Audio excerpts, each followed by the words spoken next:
Bismillahirrahmanirrahim. Assalamualaikum warahmatullahi wabarakatuh.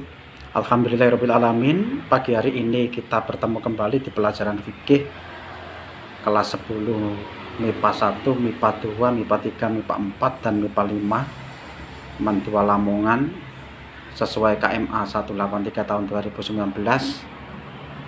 Pagi ini kita akan bicara bab 1 konsep usul fikih. Mohon dilihat PowerPoint yang sudah saya kirim di grup-grup WA anak-anak, mau dilihat.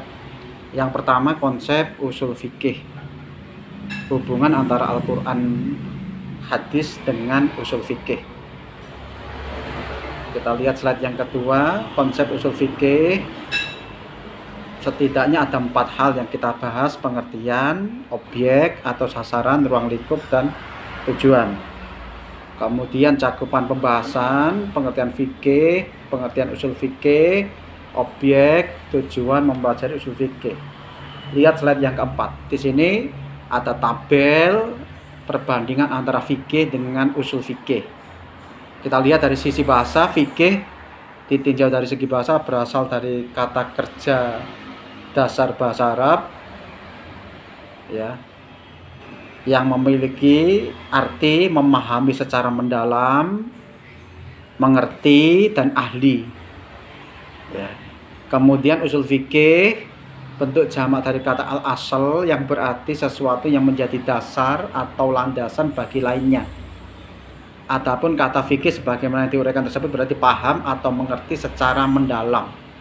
Sehingga kalau digabung fikih, usul fikih berarti paham atau mengerti secara mendalam sesuatu yang menjadi dasar atau landasan bagi yang lainnya, yaitu tidak bisa lepas dari bingkai Al-Quran dan As-Sunnah atau hadis.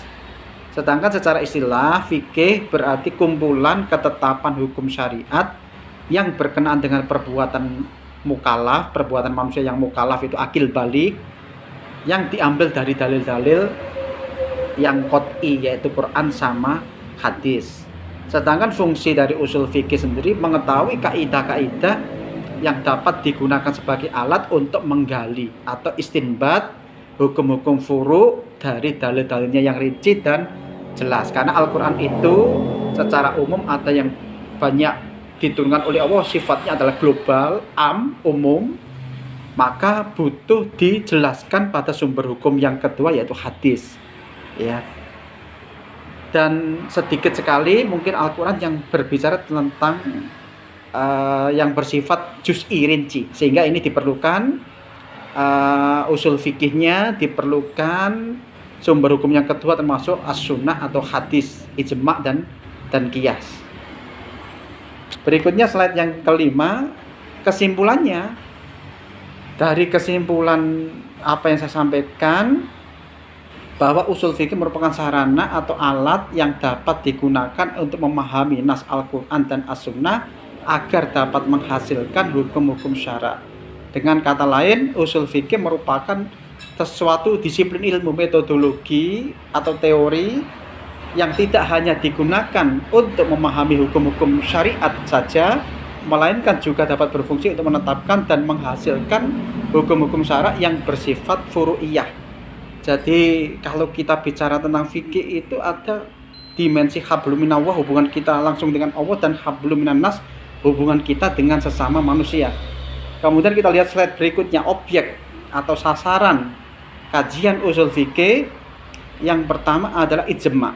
Ijma' itu kesepakatan para ulama dalam menentukan suatu hukum. Kemudian kita lihat lagi ada al-uf, tradisi, kebiasaan. Ada istihsan, mengambil hukum yang lebih baik. Ada saddu zari'ah, mencegah sesuatu perbuatan agar tidak sampai menimbulkan kerusakan. Ada istishab, hukum asal sesuatu. Ada maslahah mursalah, kemaslahatan yang mutlak dengan memberi manfaat dan menolak mudarat. Jadi kalau dalam sumber hukum Islam dibagi dua, ada yang mukhtalaf, ada yang muttafaq. Ada yang muttafaq, ada yang mukhtalaf. Muttafaq artinya sumber hukum Islam yang disepakati, tidak ada perbedaan pendapat antara ulama yang satu dengan ulama yang lainnya, namanya muttafaq, yaitu Al-Quran, As-Sunnah, Ijma' dan Qiyas. Kemudian yang menjadi